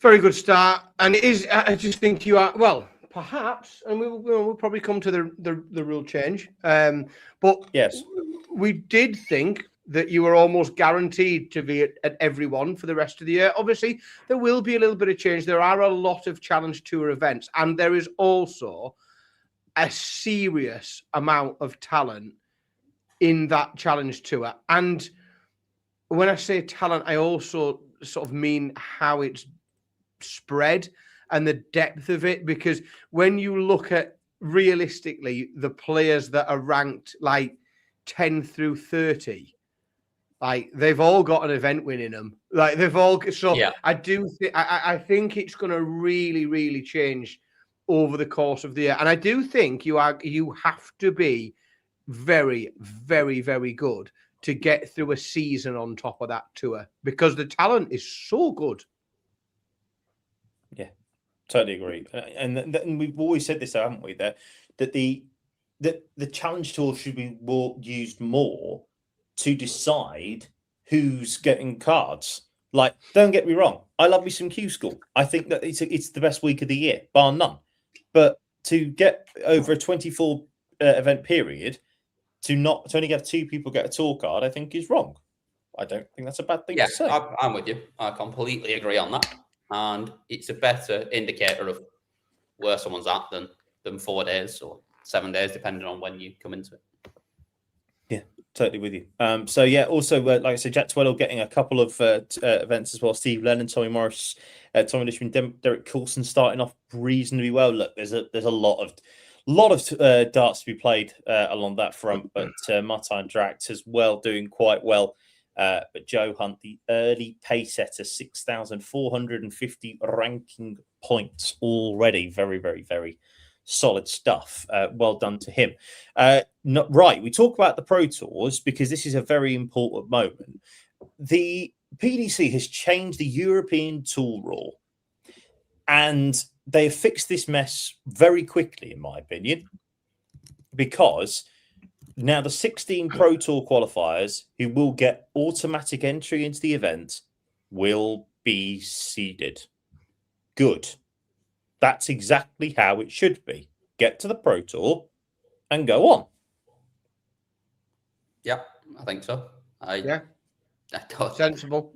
No questions whatsoever. It's almost far too logical, if anything. It goes against everything that I believe. It's quite... You do keep thinking you've missed something, don't you? Like you sort of read it. I read it. Thinking there's got to be a line in here somewhere that I've not seen that says something ridiculous. Yeah, Yes, it makes too much sense. I read it and I went, yeah. Where's the only change? The only change compared to last year is that the reserve players will now be unseeded in round 1. That's really the main change. Obviously, the top 16 in the order of merit. Common sense. Yeah. So that'll be round 1, and then obviously the other players from the 16 players that have come in round 2. Obviously, the 16 players on the main order of merit that will still get the come through. They'll be seeded into round 2 on a Saturday. I don't think that's necessarily that bad of a thing, personally. Nope. You know, no. I mean, and again, it's logical, isn't it? Why would you see the reserve coming in? It doesn't make sense. It makes no sense. Like they weren't in there, bring them in, and they get a seed. And no. Yeah, the reserve comes in at the bottom, and everybody else moves up one. That like if I got my kids to run a little tournament, that's what they do when they bring a reserve in. It's the natural order of things. You don't naturally put them up that end. So yeah, I just think it's very sensible. The good thing, but the interesting thing here is that Luke Humphreys might be unseeded for the first Euro Tour. I love it. Love it. Tough. Yeah, exactly. Like he's more than good enough to win in the first round. He'll be all right. That is true. Exactly. Like, what's he frightened? Like, and I don't think he is. But like, what would he be frightened of? Like, he's frightened of playing an extra 9 legs. Like, I'm wrong with that. He's likely going to get drawn against someone that he's been turning over in the Premier League on the regular, isn't he? So, like, he'd be fine. Oh no, of course. Sorry. Yes, James has made a good point. He'll be seeded into round 2. Don't worry about it. He's fine. Yes, he won't be in round 1. No, I've completely lost my mind. Thank you very, very much indeed. Well, anyway, it's worth noting that we probably might need another 11 people to pop it in the chat room just to make sure, though. Yeah. Good point. Yeah, all good stuff. So keep it coming, folks. Yeah, keep it coming. We do get things wrong occasionally, but it's very rare. But yeah, no, I like this move. I think it's a sensible move. I don't have anything against it. And at the end of the day, I don't think it really impacts that much anyway. The top 16 in the main order of merit will still be coming into round 2 on a Saturday. Who cares? Like the people who are in there who are seeded, on 16 on the main order of merit, all good, fine. Yeah. Again, it's difficult to argue with, isn't it? It makes good sense. I like it. I want chaos at the event and logic in the lead up to. I want it to be logically put together in order to create opportunities for chaos. That's what I want. Yeah, we don't want chaos beforehand. We want it to work properly beforehand, and then the chaos. Yes. Speaking of chaos, and we only got to 9:30 actually, so we might have a long question time at this rate, but it's a big weekend actually coming up because for the first time in I think 2 years, we are going to have a Riley's UK Open qualifier. Yeah, here we bloody go, lads! It was the worst change that they made last year was getting rid of them. Because obviously they've still got the PDC in the community qualifiers as well, haven't they? Because they've got loads of pre-qualifiers for a couple of events. It doesn't really make sense, I don't think. I'm still trying to work out what that all means, to be brutally honest. I've got some good news for you too. Make some money, I think, is as much as anything. I've got some good news. I've got some good news for you for certainly Cam, especially because I think we might see you. I think you might be coming. But there was a particular weekend. Do you remember that it could have been posed a challenge for a man such as I to free himself up on the 14th of February. The 14th of February. Yeah. Well, the other day, Mrs. S turned to me and said, "I've got a bit of an issue." What's that? We're going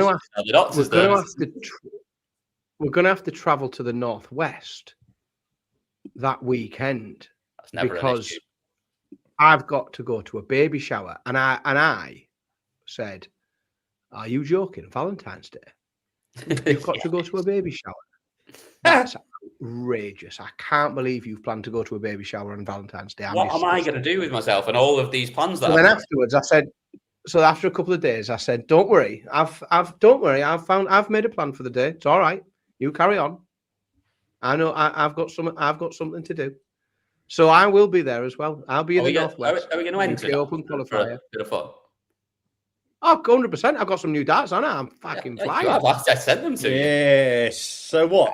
Have they carried on in the same vein as the first 3 that you threw with them, or have you returned to? Do you know? I played. I played yesterday.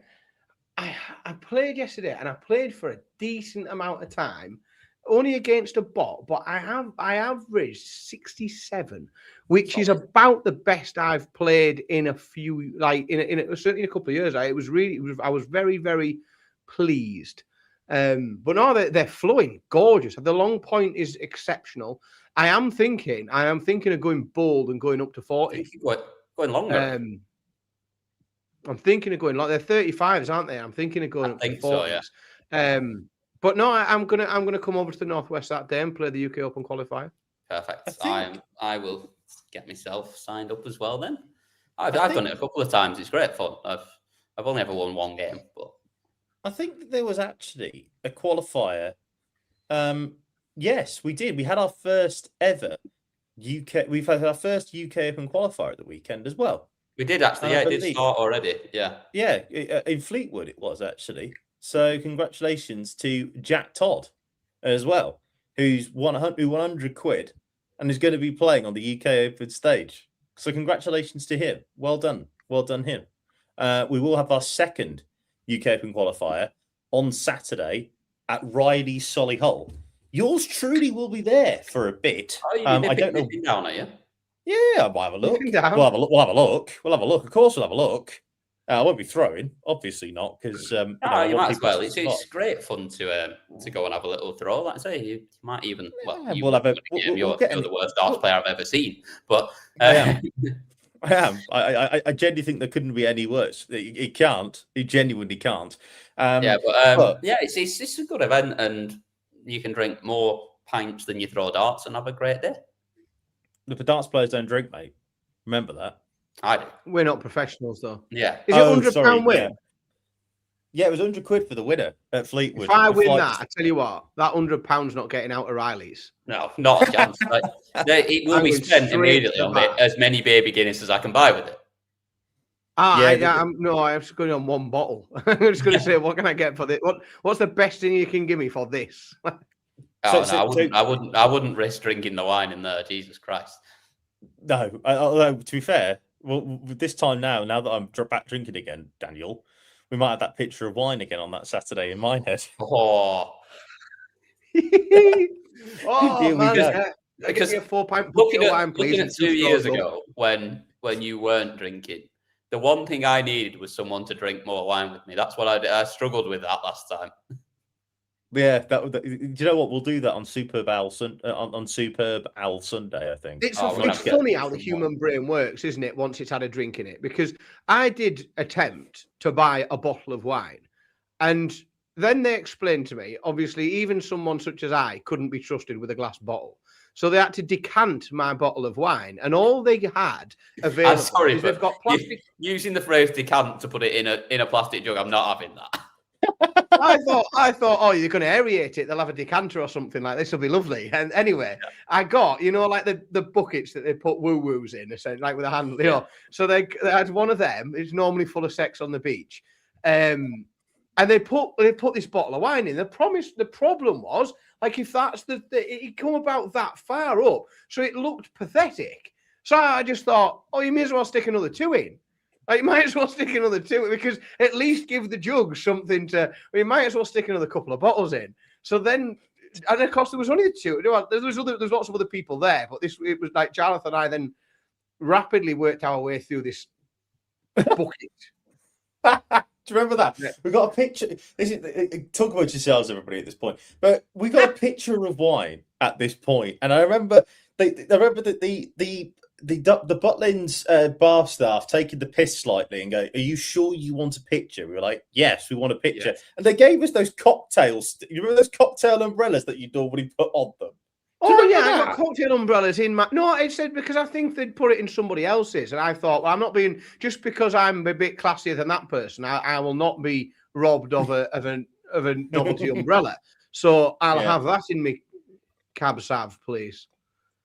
It was a wonderful evening. But yes, so yeah, people are saying that they've also found a lot of other UK Open qualifiers as well on Dart Connect, and that is true. Other Dart Connect, other events have been going on. They're just qualifiers, really.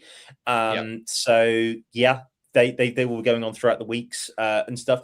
Just looking at the PDC, the community qualifiers, the last one I think is actually taking place on Sunday, the 22nd of February, which is only 10 days away, basically, from the UK Open itself starting. Yeah. Well, you do sometimes see the way that it was originally before they moved the date back a week. Oh, yeah, absolutely. You do sometimes see some big names pop up as well, don't you? Like, let's be honest, like there is some decent players that fancy a go on that stage, and there, we've seen big names turn up at UK Open qualifying events. So you can just sometimes go down and bump into a few of the great and the good of the non-tour card holding darts world. But it's also as well, don't get me wrong, it's also the fact that look, you might come across the next Luke Littler. Remember, he qualified. Remember, the day after his 16th birthday, he went to a UK Open qualifier and he pissed it. And now look at where he's done there. So, Kaz asked, can you play at multiple qualifiers? Absolutely, as long as you don't win it. You can play in as many qualifiers as you like. Once you've won it, you can't rock up. Yeah. No. Two goals. It's 15 quid, which is not bad. Like, have they put it up? Welcome to Broken Britain. You say it's not that bad. It's a 50% increase. Well, I don't do maths. It's not in line with inflation, is it? 50%. I don't. It's not far off these days, to be honest. Yeah, I don't. Not in Teesside, isn't too bad. You just get to be stood there all day. I mean, to be fair, the only reason why I'm going down is to see if we can maybe get an interview with whoever it is that qualifies for the winner. But we've got Aberdeen as well on the 31st of January. That one I will not be going to. I might go up to Cov actually. I might go to CAC and do theirs as well because that's the February the 1st. Then we got Norwich on the 7th of February. Charlton and Liverpool the 14th and 15th of February. That gives me two goals. I'm in about 45 minutes either side. So if I don't win the first one, nip over to Dipperland. There you go. And then Harlow and London Victoria. London Victoria on the 22nd of February will be the last time that we get done. But also as well at the sort of stuff. Kaz has asked. There's a Summercote Snooker Club have got one about 2 miles away. Can I go and just watch? Yeah, I think you can. You just turn up. Yeah, I'm pretty sure you can. As long as you turn up at Riley's and just be like, "Yeah, I want to watch, but I'll pay, I'll pay for a pint." They'll be like, "Yeah, sound. I'm sound." Yeah, I think at least you do sometimes have to be a member at Riley's. It depends on what you're doing, but I think you'll be all right. Surely they do away with the Riley's membership on those days. Surely to God. Yeah, I would have thought so. Yeah, but also as well, at the end of the day, 15 quid.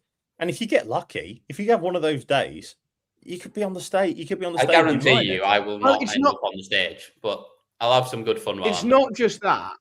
So sometimes it's not. It's the atmosphere. You might also, like I say, if you look at all the players that haven't got a tour card that might be going to some of these events, you might get to play one of them. Or you might get to practice with one of them. And this was the start of the whole Big Wes and the rest, where if you've seen anywhere near Camet Fallen, you end up having a good run at things. Like, I was practicing with Daniel Alvey before he went on and won the one at Charlton a couple of years ago. You could if you're gonna get people white queuing up to be alongside, to practice alongside me because they know where that leads. Well, it's also you're the best Trouble 9 team hitter in Altrincham, I've heard. Aren't you? World darts, mate. World darts. Oh yeah, that is true. So there we go. 10. But yeah, and I know we're slightly going off topic a little bit here, and I'm sorry about that, everybody. But there is just something really special about these UK Open qualifiers because the chances are that an established name will come through and win it. That is unfortunately how it works nowadays. But in terms of darts, isn't it? Yeah, but that is true. But there's just always something special and magical, especially if you've never been to Minehead and you've never done a UK Open. There is just something really special about going there, thinking one day that I could get that lucky day, and that could be me going to Minehead. It's just unbelievable. Yeah. And that's why we love the yeah, tournament. That's why we love the UK Open. And that's why it's our favourite tournament on the calendar. Why I hated it when they changed it last year, so that it took away the amateur dream of getting there. Like there's some people mentioned before in the chat about Macclesfield and the FA Cup. It is that feeling of the UK Open. That's what it's meant to be, and anyone can qualify, anyone can have a run, and if you've got the talent, and anyone can be drawn out of the hat and play Luke Littler on the main stage. Exactly. Yeah. That's the beauty, you know. Everyone's in the same pot, and you've got as much chance of playing on the main stage that day as Michael van Gerwen has. Yeah. If you get through to the fourth round, if you get through to the fourth round, then and have that opportunity, it's just the best. It's just the best. Absolutely. Warren, it's not better in Bolton. It is the. But to be fair, I did love it when it was at Bolton. Like, it was a great. It was class. Don't get me wrong. It was class. But mine head just has a little. We can't have a boys' holiday to Bolton every year, can we? That's shit. Yeah, I agree. Totally agree. We can have the lads trip. We can have the lads' annual trip to Minehead. It's got a seaside. We can do activities. It's like it feels like a proper trip.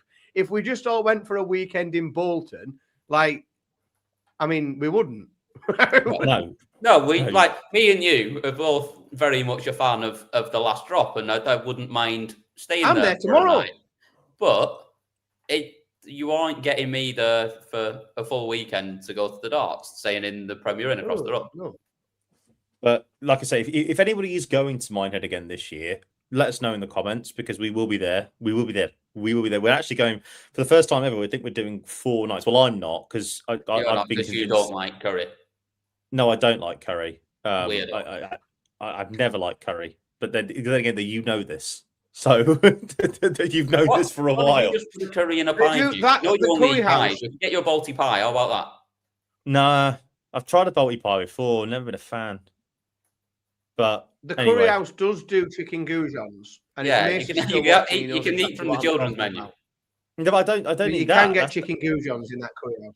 Yeah, but I don't do that though either, which also gets me in trouble in Ireland for obvious reasons. So there we go.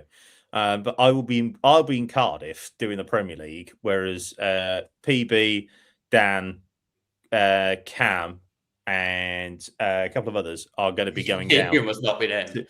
No. Well, I wasn't even talking about him. But yes, not Hanky.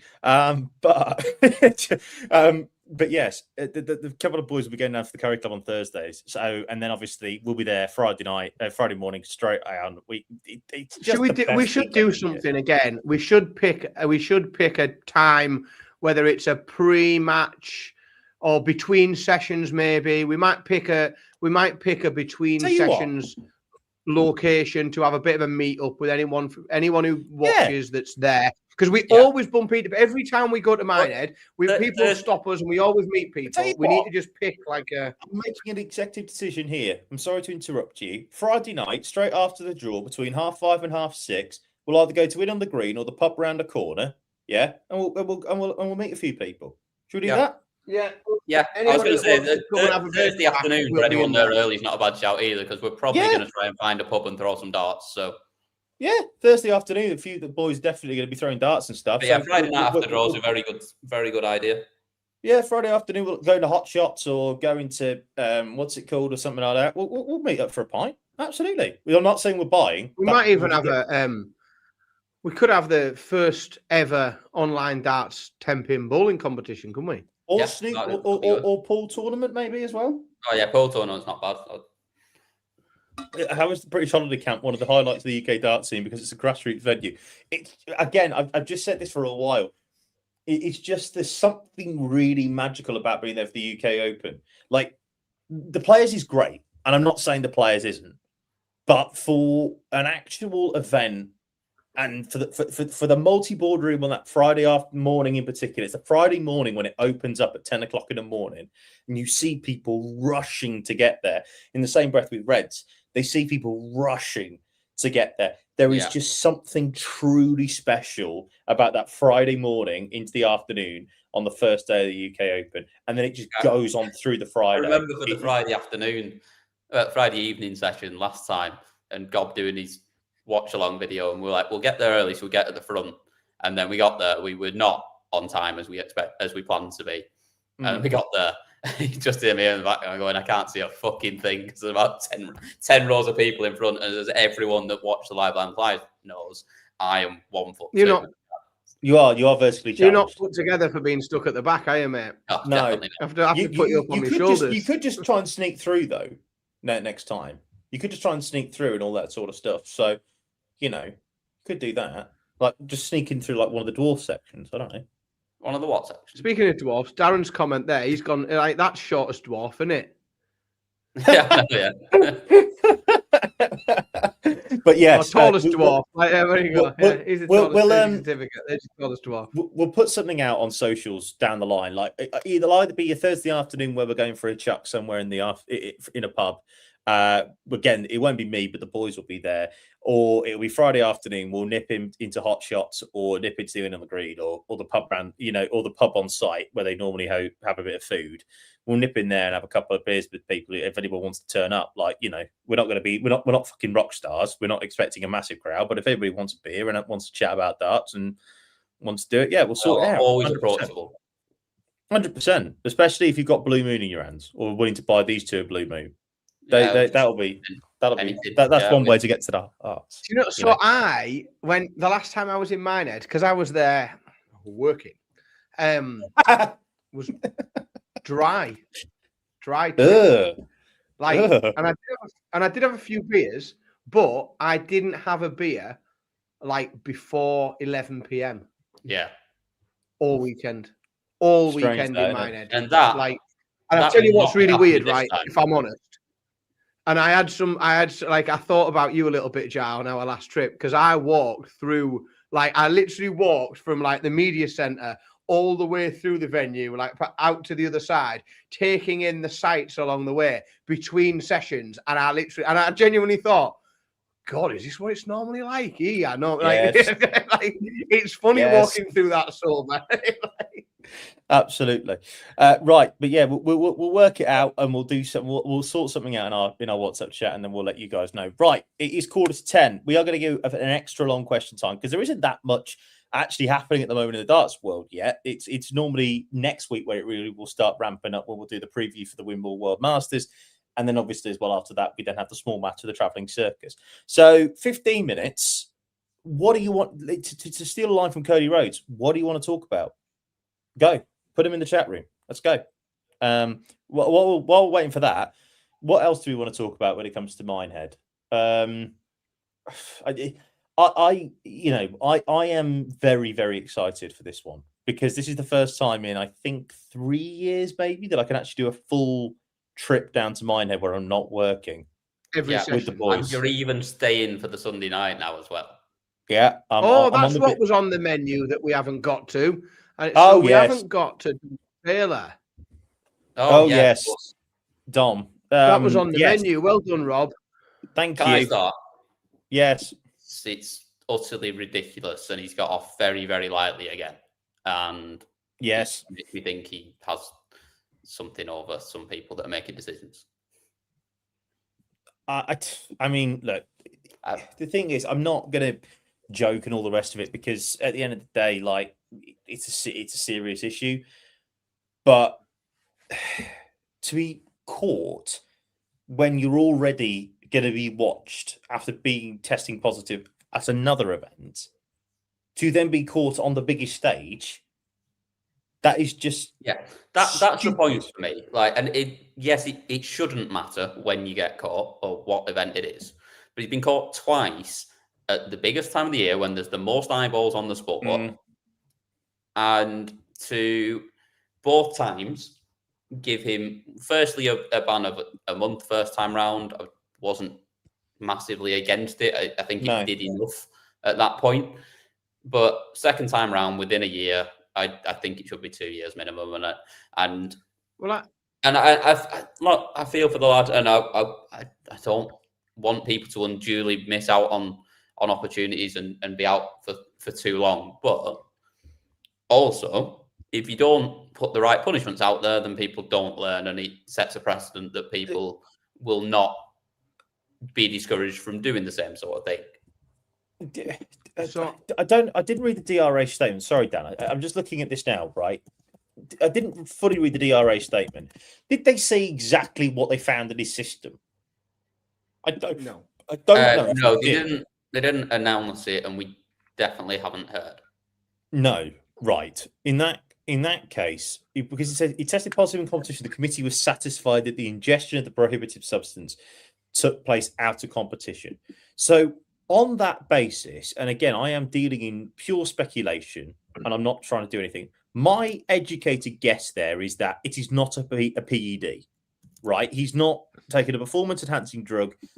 I wouldn't necessarily. That depends how you. That depends on your define viewpoint, though, the doesn't it? performance-enhancing That is drug. interesting. No, but what I meant by that was he's not taking testosterone. Do you get what I mean? He's not. That would be my point. No, but that isn't what. If I wanted to take drugs to improve my darts, I wouldn't take testosterone. I'd take some that could like lower my heart rate or something. Yeah. Or Oh no! keep Don't me get me steady. wrong. Like you or know, or potentially sober you up a little bit if you've been. Yeah, or give me. Yeah. So I think, and we haven't got the we haven't got an utter woke nonsense clip in the back Yeah. end, haven't we? But what I think we've done here, and I think we need to be a little bit careful about it. And when I say I'm using the royal we, as in like society, is we've almost started to put people into categories where if you fail a drug test, you're a fucking idiot because you've gone out and taken drugs and you've done it like, hey, party boy, you've gone out taking drugs, wrong boy, naughty. If you take drugs more than once, you've got a problem, and now we have to treat that with sort of cotton wool gloves, like, because you aren't just like, you haven't gone and took the piss. Actually, you've got an illness, and now we have to treat you like someone who has an illness, and therefore we can't You're still a fucking idiot for taking. I mean, I like again. What I'm looking at the societal view, like what I think is the rationale behind the decision, is I think that when they've looked at his like what the ban is, they haven't banned someone who's been breaking the rules. They've banned someone from a mindset of, well, he has an illness, doesn't he? Yeah. He's unwell. Addiction is an illness. Right. He must have a problem. So sorry My to biggest interrupt. issue Yes. with it is. Sorry to interrupt. I do apologise. The important thing to say, the DRA Disciplinary Committee said it was satisfied that Taylor's ingestion of both cocaine and cannabis occurred out of competition and was not following the commencement of the World Championship. That was at the hearing on the 7th of January. The BBC reported that. So we're not reporting that. That is what the BBC is saying. I think that's what it is. So we knew what it was. So we knew what it was straight away, but I didn't know that it came out. Right. So it is cocaine and it is cannabis. Right. So he's taken coke and he's done some weed. Right. So my point. That's so my for point. me, does it mention what date the test was done on? Because we know we found out on the 19th, but I don't know if they know because when the test was done. It was a urine test, as far as I understand, which means it must have been within 3 or 4 days of him ingesting it.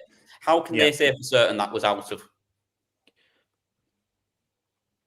competition?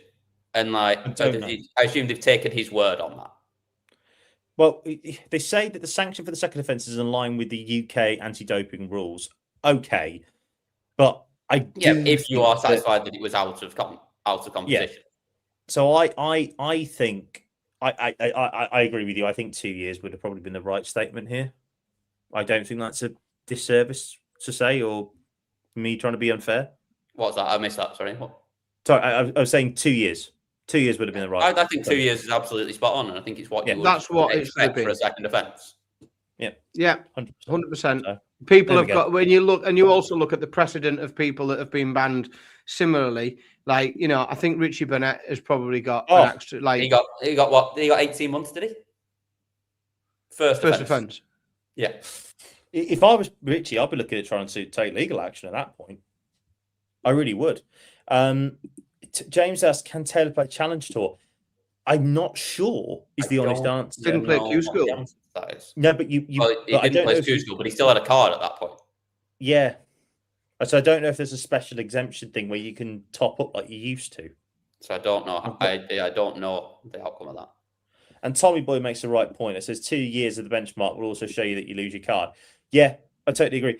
At the end of the day, while it's not necessarily cheating in terms of match fixing, and I'm not trying to compare the two, you look at the first defence of Vessel Nyman, and I know he's come back from it and he's pleaded guilty and done all the rest of it, but he got 2 years of match fixing. He'll always be probably named by some as a gambling cheat, as a match fixer. Dom Taylor, for that, should be the crime force if it's the punishment there. You've taken drugs. But if Wessel Nyman did it again, if Wessel Nyman did it again and the ban came back as being, the ban came back as being 6 months, you'd go, huh? What? Exactly, 100%. Exactly. You get. I mean, look at Leighton Bennett for his first offence. I'm not saying that wasn't necessarily the right call to do it, but Leighton Bennett got 8 years, longest ever banned by the DRA in history. Again, Carl McKinstry. Carl McKinstry got 8 years for match fixing, and we're saying that taking a bit of weed and coke is. I'll be honest. I'm certainly not of the view that they were overly excessive sentences either. I think they were. No, I agree. You're right, but I just think we see in more sports, if you get pinged for drugs in boxing or in anything else, whether it's performance enhancement or not, the precedent is generally 2 years, and it will come down based on sort of mitigating circumstances or anything else, whatever you might get to. But that's usually the precedent is a 2-year suspension. Yeah, totally with you. Right, so at least we're all agreed on that. Right, we've got 7 minutes left for question time now. So thanks very much for reminding about that, Rob. Appreciate that. Darren says, where do Peter Wright and Michael Smith end the year in the rankings? One of them won't be in them. You think Wright loses his card? I think there is a very good chance. Well, he's defending what, 177? Where's it come from? That's a good point. I think he'll just that is the point. I don't think he can lose his card this year. I think he'll pick up too much money along the way. But whether I think he keeps it again the year after that is a much bigger question. I'm with you on that. I still think they'll be hovering around the top 32. I still think they're good enough than most of the tour. I actually think that bad. Yeah, and so I jest in terms of, so I think with Peter, it's whether or not he has, it's not so much whether my view is that he loses his card. It's more so he is going to be at less and less events. He is going to qualify for less and less. It's going to be, and it's therefore going to be harder.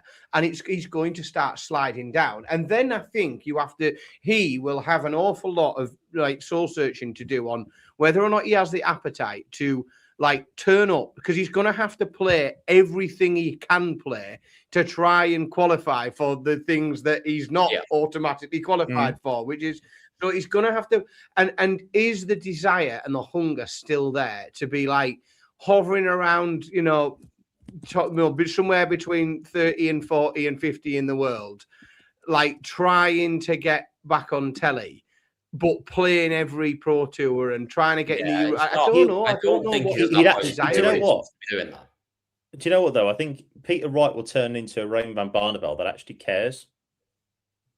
Man, I think that's a bad thing to say.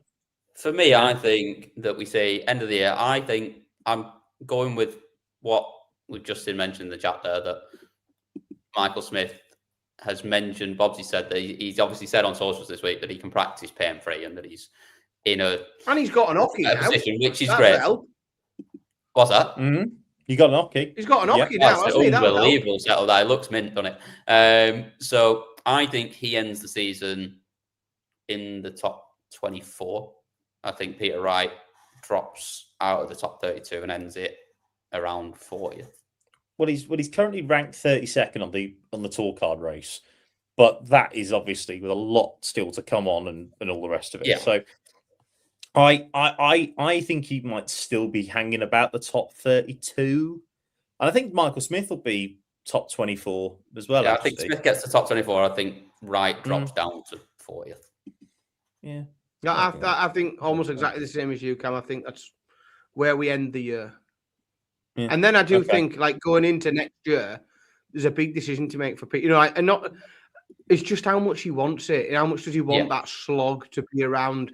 In that, is he a player that just loves playing pro tours? Like, I don't know, because he did say he wanted to kind of do away with the whole snakebite act and just get back to being Peter Wright. Maybe he will. Maybe that will be the making of him. Start playing normal darts again. I can recommend a barber.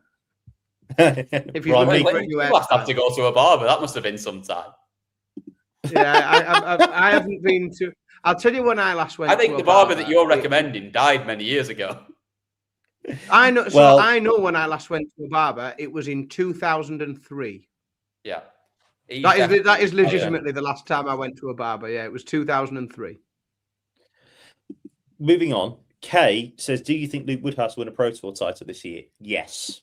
Yes. He'll either win one on the Pro Tour or the Euro Tour. He's absolutely coming up. Peaks and troughs, he wins one. You go for a hat trick? Yep. Oh, okay. No, I mean a hat trick of yeses, the three of us. Yeah. Oh, right. Oh, okay. No, yes. I wouldn't be that surprised if he won 3 of them, to be honest. I think he's that good. I think with the pullouts that happen on the Pro Tours, 100%, I think he's got one hell of a shot, to be brutally honest. Do you think Woody O'Connor will move up the rankings to the top 32 and be in all Euro Tours this year? Not sure on all the Euro Tours. He's a solid player, is Big Willie, but for me, he just needs to be more consistent. Like, he had that 43 final run.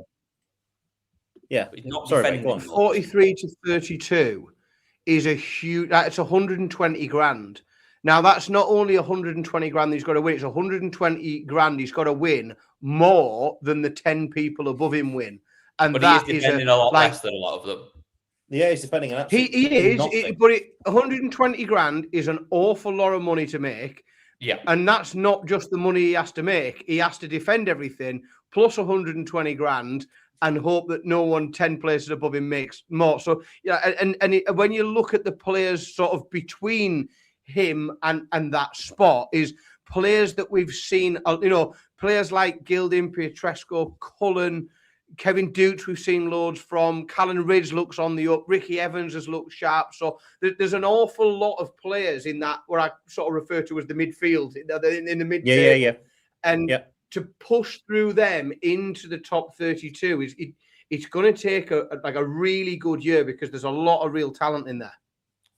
Yeah, I agree. But it's one of them. We need to see more consistency from him. Like, we know the top game is that we see too much of the B game, which is not high enough. He could do it, but it's going to take a really good year.